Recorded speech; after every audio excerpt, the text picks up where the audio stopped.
Oke, anak-anakku sekalian, 10-9. Siapa ketua kelas? Baik, silakan pimpin berdoa terlebih dahulu. Duduk siap. Berdoa mulai.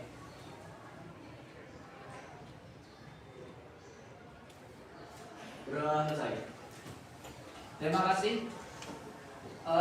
Pada kesempatan pagi hari ini kita akan belajar mapel baru yang namanya KKA. Apa itu KKA? Ada yang tahu?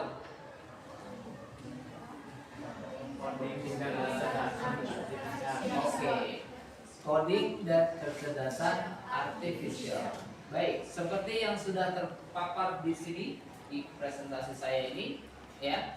Jadi kita akan belajar tentang coding dan kecerdasan artifisial. Tapi sebelum itu saya akan berkenalan atau mengabsen kalian karena ini kan kelas baru ya. Jadi kalian atau saya ingin berkenalan dengan kalian.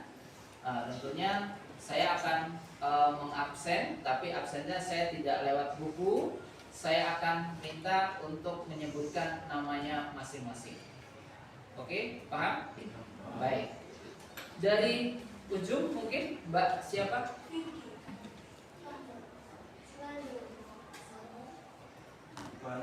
David.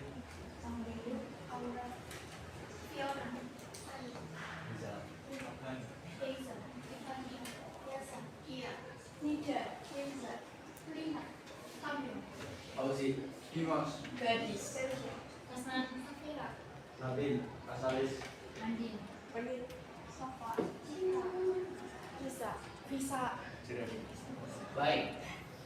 Kalau tidak salah total siswa di 10-9 ini ada 36, betul? Ya, berarti ada yang tidak hadir ya. Satu orang, siapa? Oke. Kenapa itu kira-kira Mas Ketua Kelas? Sakit ya. Sakit ya. Baik. Ya. Pak Haji ingin tahu apa kira-kira yang terbesit di benak kalian ketika kalian mendengar istilah mapel baru kita yaitu KKA. Apa kira-kira? Membuat program, gitu ya? Iya. Itu memang terlalu tinggi bagi kita untuk berpikir ke sana, gitu ya. Nah, ternyata coding dan kecerdasan artifisial itu bisa include dengan berbagai mapel, gitu ya. Nah, terus yang dimaksud coding di sini adalah kegiatan yang sudah kamu lakukan setiap hari sebenarnya. Tanpa kita sadari bahwa kamu atau kita semua sudah melakukan coding.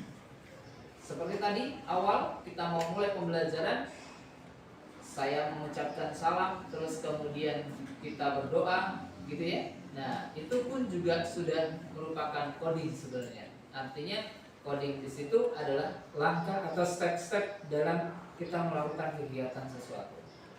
Contoh misalkan tadi di rumah kamu mau ke sekolah, gitu ya. Nah, kamu terlebih dahulu bangun tidur, terus kemudian terlebih dahulu duduk, gitu ya. Nah, terus kemudian kamu berdiri ke kamar mandi mungkin, terus kemudian kamu melakukan ibadah bagi yang muslim, gitu ya. Nah, terus kemudian kamu mungkin ada yang sarapan terlebih dahulu atau mungkin mandi terlebih dahulu. Nah, langkah-langkah itu semuanya sampai kamu bisa hadir di SMA Negeri 1 Gombong, itu namanya adalah coding. Langkah-langkah step-stepnya itu. Bisa dipahami? Oke. Nah, jadi sekali lagi bahwa coding yang kita pelajari itu nantinya ke depan kita akan belajar bagaimana mengenal langkah-langkah di dalam berbagai kegiatan yang kita lakukan. Kurang lebihnya seperti itu. Nah, baik, untuk awal seperti itu kurang lebihnya, dan nanti setelah ini kita akan masuk ke ice breaking. Tapi sebelum masuk ke ice breaking, saya akan perkenalkan diri saya pribadi bahwa ini nama saya. Kalau kalian tadi sudah mengenalkan nama kalian, ini nama saya. Cukup kalian panggil dengan Aji, belakangnya saja, gitu ya. Nah, saya tinggal di Desa Beduriung, RT 2 RW 4, Sempor, Kebumen. Saya mengulang, di tahun 2025-2026. Sebelumnya saya mengulang informasi. Oke, cukup. 3.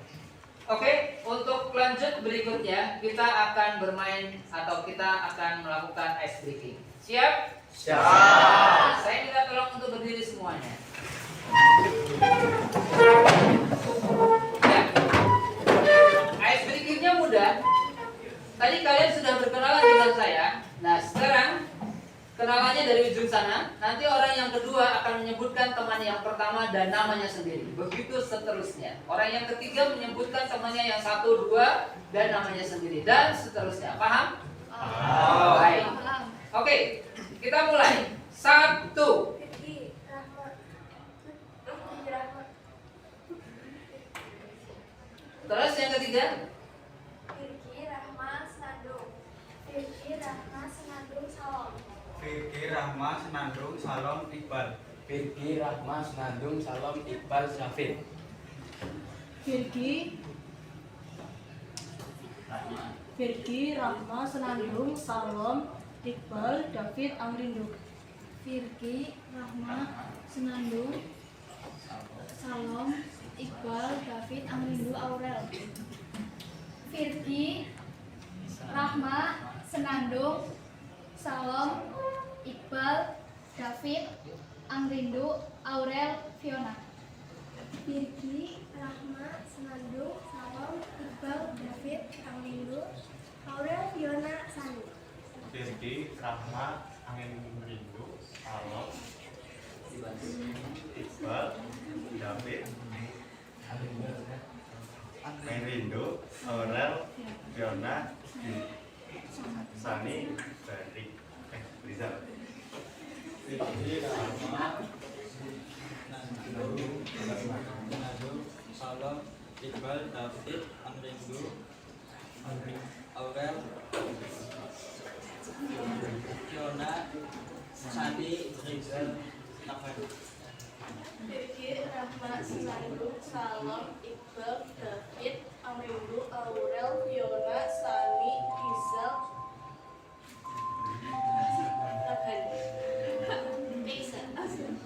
Firki, Rahma, Senandung, Salom, Iqbal, David, Amrindu, Aurel, Fiona, Sani, Rizal, Nabhan, Keisha, Tiffany. Rahma, Senandung, Salom, Iqbal, David, Amrindu, Aurel, Terus. Fiona, Ya. Terus. Sani, Rizal,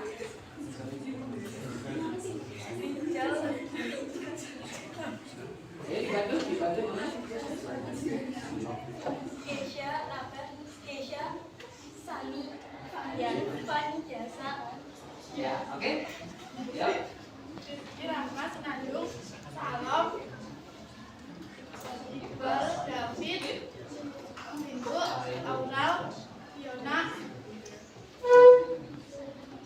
Sani, Rizal, Nabhan, Keisha, Fani, Yasa, Kia. Oke, kita kasih aplaus. Oke, ice breaking sudah kita lakukan, gitu ya. Berikutnya kita akan masuk ke dalam inti materi.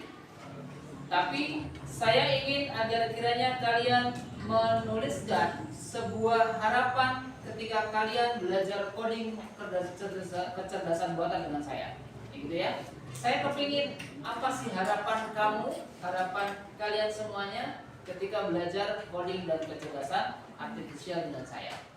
Siap? Ya. Baik, saya dari mbaknya yang depan.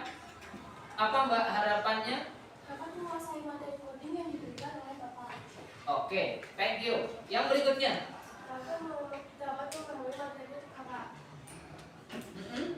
Dapat memahami dan menguasai materi yang disampaikan.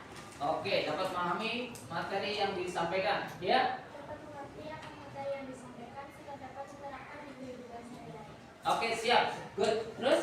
Memahami dan menggunakan coding dan kecerdasan artifisial dengan benar untuk jalan positif. Baik, good. Ya. Dapat belajar dan mengambil di dalam tentang coding dan kecerdasan artifisial Ya, oke, banyak. Tidak syok setiap kali mendengar kata coding dan dapat mengatasi ketergantungan saya terhadap AI. Iya, tidak shock ya, tidak kaget coding kayak gitu kan. Nah, oke lanjut. Dapat mengetahui manfaat lain dari AI selain untuk mencari jawaban. Oke, good. Dapat cepat memahami dan mengetahui manfaat atau dampak positif dari AI. Baik, lanjut. Dapat menguasai materi coding dan konsentrasi artifisial untuk Baik.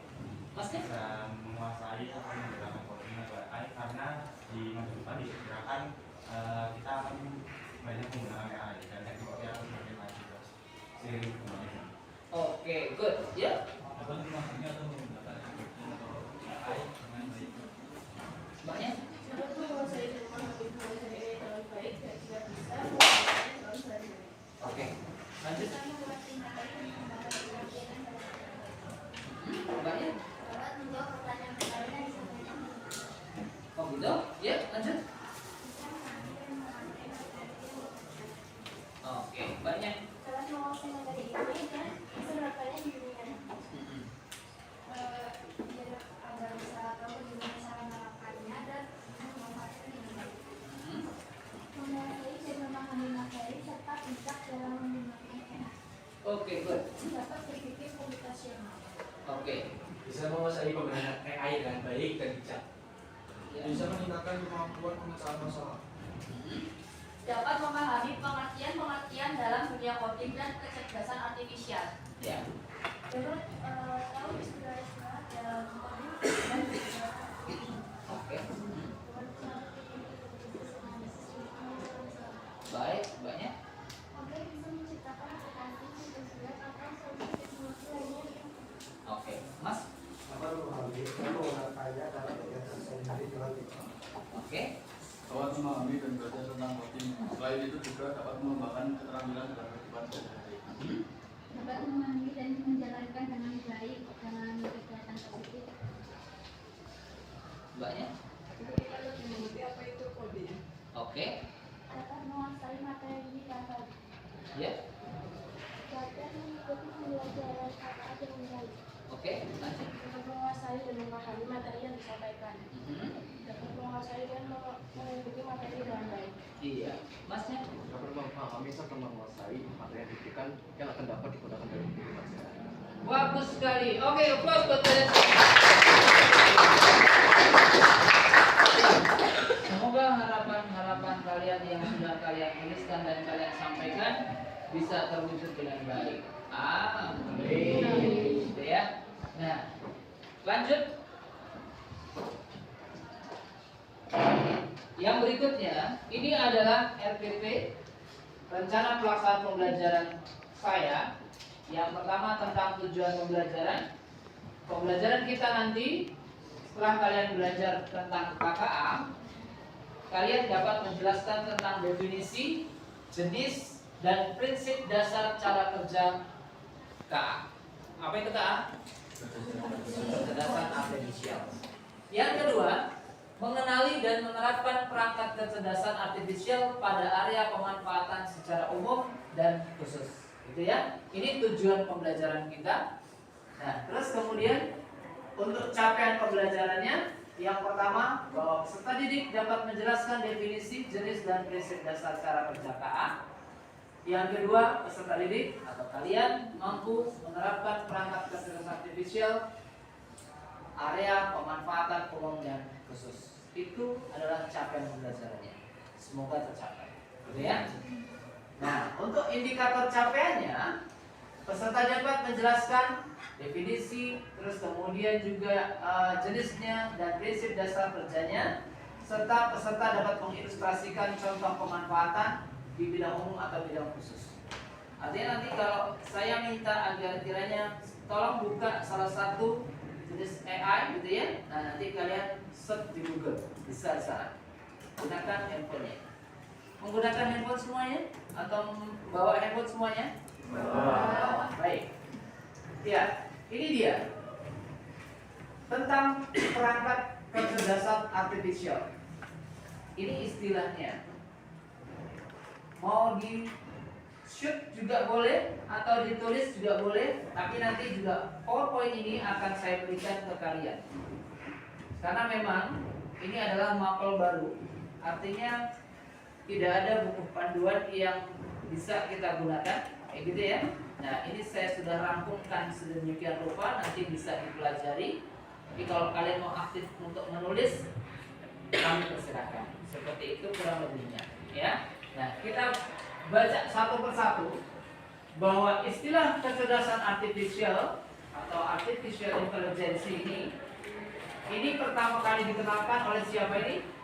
John McCarthy dan koleganya. Mereka mendefinisikan KA itu sebagai ilmu dan rekayasa dalam menciptakan mesin cerdas, terutama program komputer yang cerdas. Kalau kita melihat di sini, sebenarnya yang cerdas itu manusianya atau komputernya? Manusianya, gitu ya? Ya, karena kita yang menciptakan, terus kemudian kita yang merintah komputernya. Jadi komputernya itu tidak cerdas-cerdas amat, gitu ya? Artinya perintahnya itu dari kita, gitu ya? Sebagai seorang programmer merintahkan, ya, kita perintahkan komputer sesuai dengan apa yang kita inginkan, seperti itu. Misal kita perintah, hai komputer, tolong dong, kayak gitu kan, kerjakan tugas saya untuk buat tabel, misalnya seperti itu. Nah, maka dia akan mengikuti perintah kita. Tentunya perintah yang kita berikan itu harus jelas. Perintah di sini dikenal dengan istilahnya prompt. Apa? Prompt, ya. Jadi prompt itu artinya perintah. Maka ketika kita memberikan prompt kepada komputer dan promptnya itu jelas, maka komputer pun juga akan mendefinisikan dengan jelas. Seperti itu. Makanya nanti ketika kamu menggunakan artificial intelligence itu, kasih dia perintah, kasih dia prompt yang jelas, yang spesifik, agar kiranya kamu mendapatkan hasil yang spesifik juga, yang sesuai dengan harapan kita juga. Kalau perintahnya masih ngambang, maka hasilnya pun juga ngambang. Contoh, misal AI, tolong dong tampilkan gambar hewan. Itu jelas apa tidak? Kurang, ya. Maka AI akan menampilkan gambar hewan sesuka-suka dia, kayak gitu. Tapi kalau mau jelas, maka kamu harus perintahkan lagi lebih detail.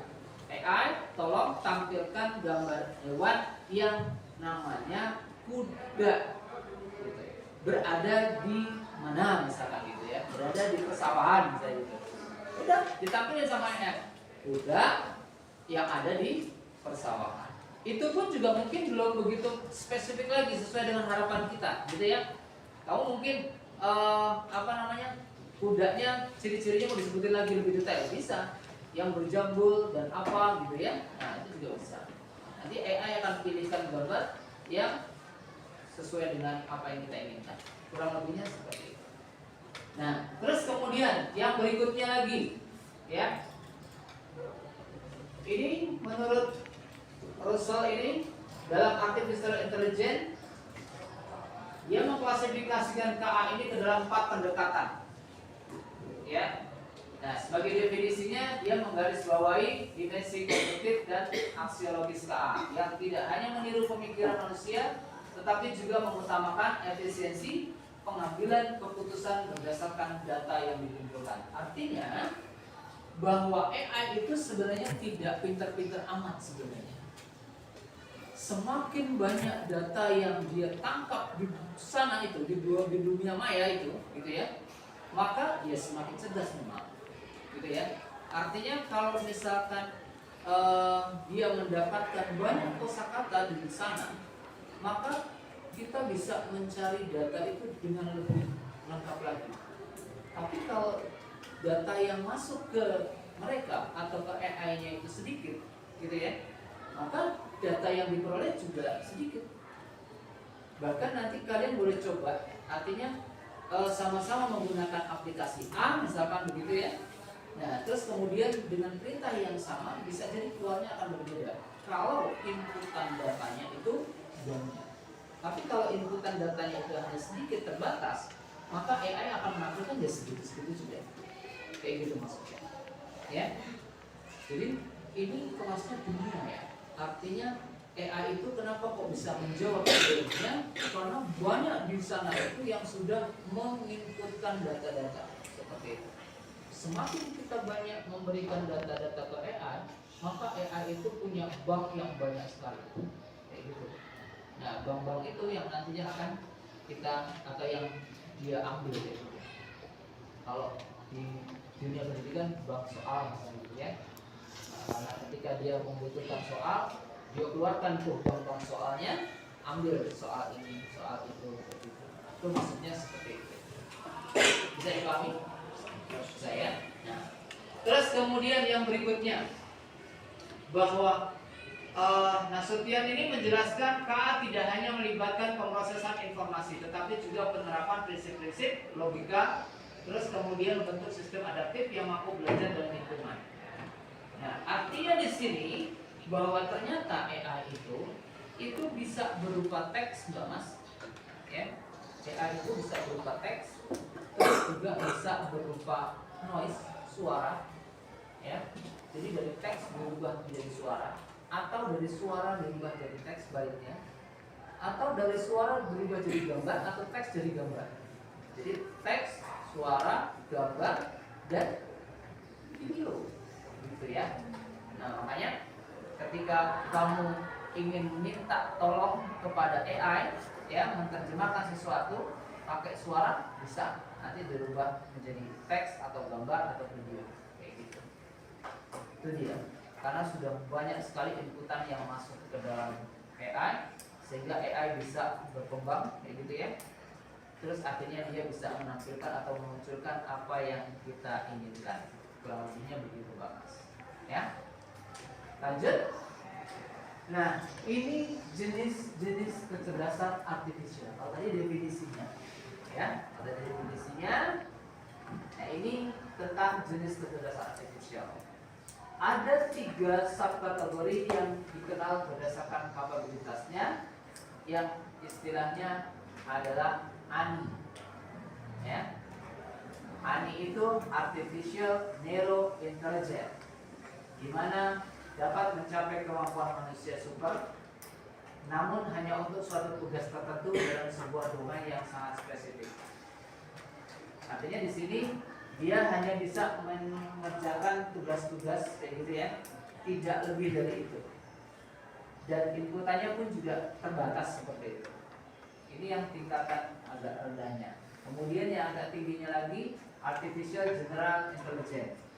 Di sini memiliki kecerdasan setingkat manusia secara menyeluruh dan dapat melakukan tugas apapun yang dapat dilakukan manusia. Nah, ini udah mulai tambah pintar. Nah, sekarang ini banyak ya, banyak sekali. Baik, ini tentang jenis kecerdasan artifisial ya, Pak Mas. Jadi ada 3 di sini, ANI, terus kemudian AGI tadi, ASI. Yang terakhir ada ASI. Ini yang agak cerdas, gitu ya. Jadi dia bisa mendefinisikan kecerdasan mesin yang jauh melampaui kinerja kognitif manusia dalam hampir semua bidang. Ya, artinya ini sedang dikembangkan terus. Bahkan ada saat ini tuh mobil yang diciptakan without driver, tanpa driver. Ya. Apa namanya? Tesla. Tuh.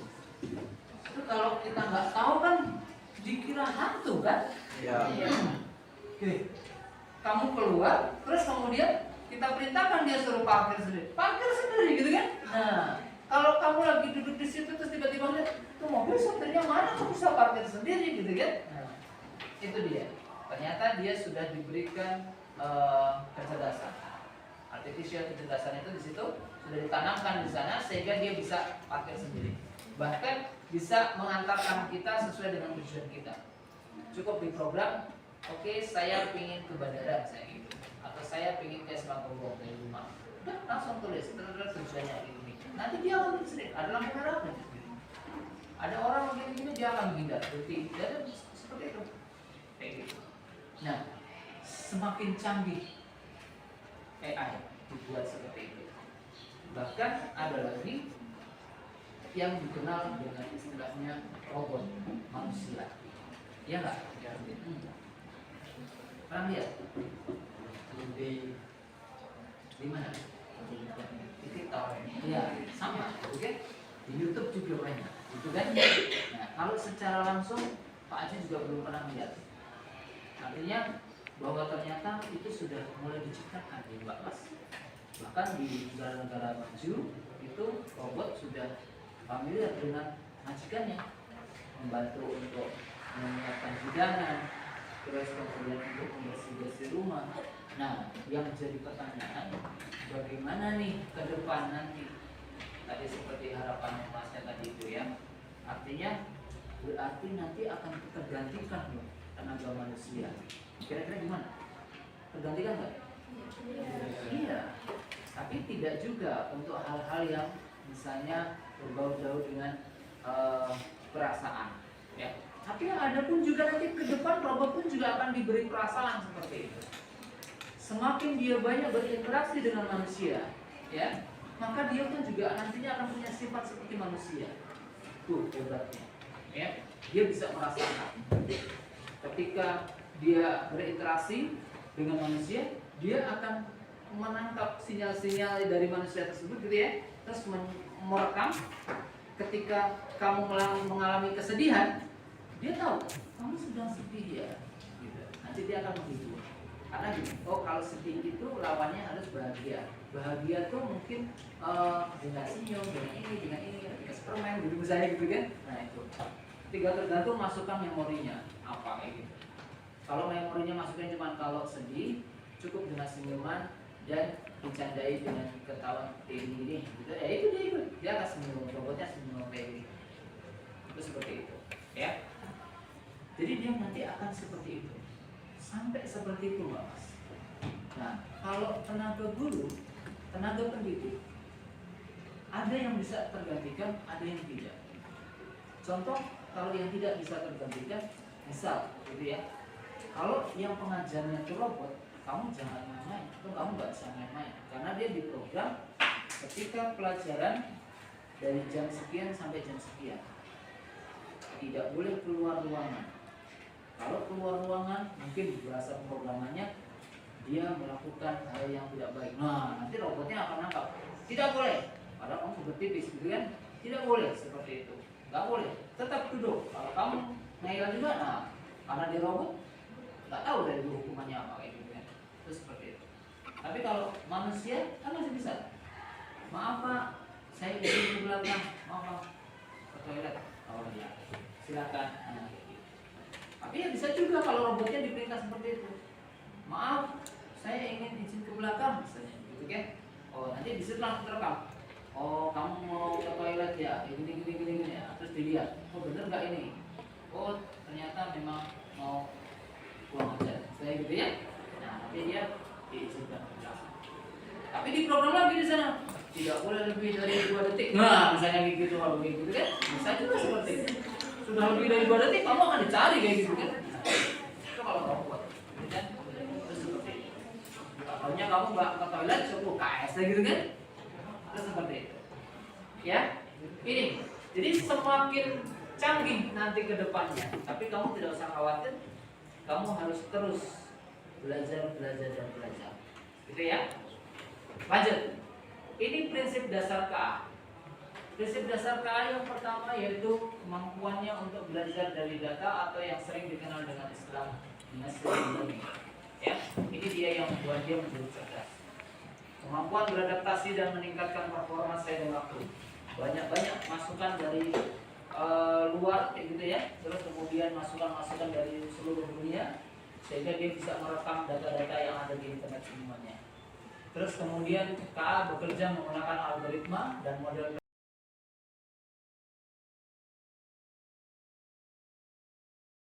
Oke, lanjut yaitu tentang refleksi atau kesimpulan pada kesempatan hari ini, Mbak Mas. Hanya di kesempatan ini Pak Haji ingin bertanya terlebih dahulu kepada kalian. Yang pertama, apa sih hal yang bermakna yang kamu pelajari hari ini kira-kira? Siapa yang mau menyampaikan? Satu aja, silakan. Apa kira-kira hal yang bermakna yang kamu pelajari hari ini? Kamu bisa mengenal apa? Ya. Sejak dan siapapun AI itu nggak bisa untuk meniru perasaan manusia yang sangat kompleks. Oke, good. Ada lagi yang lain? Gak apa-apa, salah juga gak apa-apa. Ada lagi yang lain? Ada nggak? Oke, kalau tidak ada, pertanyaan yang kedua. Bagaimana perasaanmu sih setelah belajar tentang pengoperasian KA? Senang? Oke, tapi ingat ya, tidak boleh tadi aplikasi yang sudah kita terapkan di sana ya untuk diterapkan di mapel-mapel lain. Ya. Gunakan seperti tadi harapan kalian di awal hanya untuk hal-hal yang positif. Ya. Jadi boleh kalian menggunakan tetapi seperlunya saja. Artinya AI itu hanya sebagai teman kita. Ya, sebagai kalau buku istilahnya referensi tambahan kita. Ketika kamu butuh referensi, boleh. Tapi jangan jadikan dia sebagai inti. Bahkan yang lebih ekstrimnya lagi, ada orang yang mungkin punya sifat introvert apa ya, istilahnya gitu ya, tidak mau berkomunikasi dengan teman gitu ya. Dia senangnya di kamar tok. AI bisa seperti itu. Jadi teman baik kamu. Tapi takutnya nanti ketergantungan. Sehingga HP-nya diminta aja marah dia gitu. Nah, itu tidak diinginkan, ya.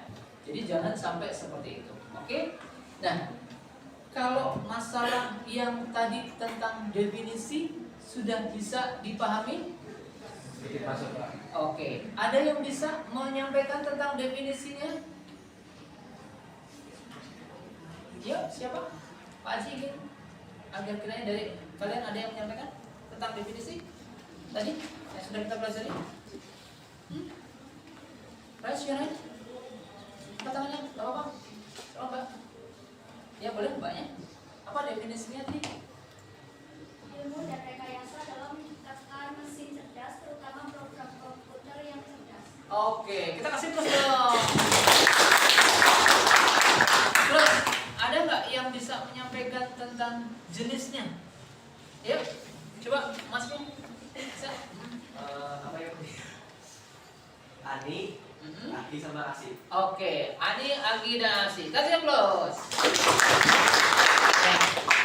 Ya, itu beberapa definisi dan juga jenis yang sudah kita pelajari pada kesempatan hari ini. Ya. Nah, terus kemudian untuk terakhir, ya, untuk terakhir, saya berharap agar kiranya nanti di minggu depan kalian bisa mempraktekkan beberapa aplikasi-aplikasi kaitannya dengan KA. Mungkin kalian ada yang tahu aplikasi apa yang bisa kita gunakan untuk kecerdasan artificial? ChatGPT, good. Apalagi? Gemini, iya. Terus? Mbak Meta ya? Ah, iya. Ini juga ada, gitu kan? Apalagi ada lagi nggak? Udah. Masih banyak sebenarnya. Jadi ada tadi ChatGPT, Gemini, Meta, Cici, gitu ya? Ya, dan nanti kita lihat lagi banyak aplikasi yang bisa kita gunakan. Tinggal nanti akurat siapa nih, kayak gitu ya. Nah, itu adalah beberapa AI yang bisa kita gunakan di kegiatan kita dalam belajar coding dan kecerdasan artificial. Saya rasa cukup pada pertemuan hari ini. Insyaallah kita sambung di minggu depan. Saya akhiri. Wassalamualaikum warahmatullahi wabarakatuh. Waalaikumsalam warahmatullahi wabarakatuh.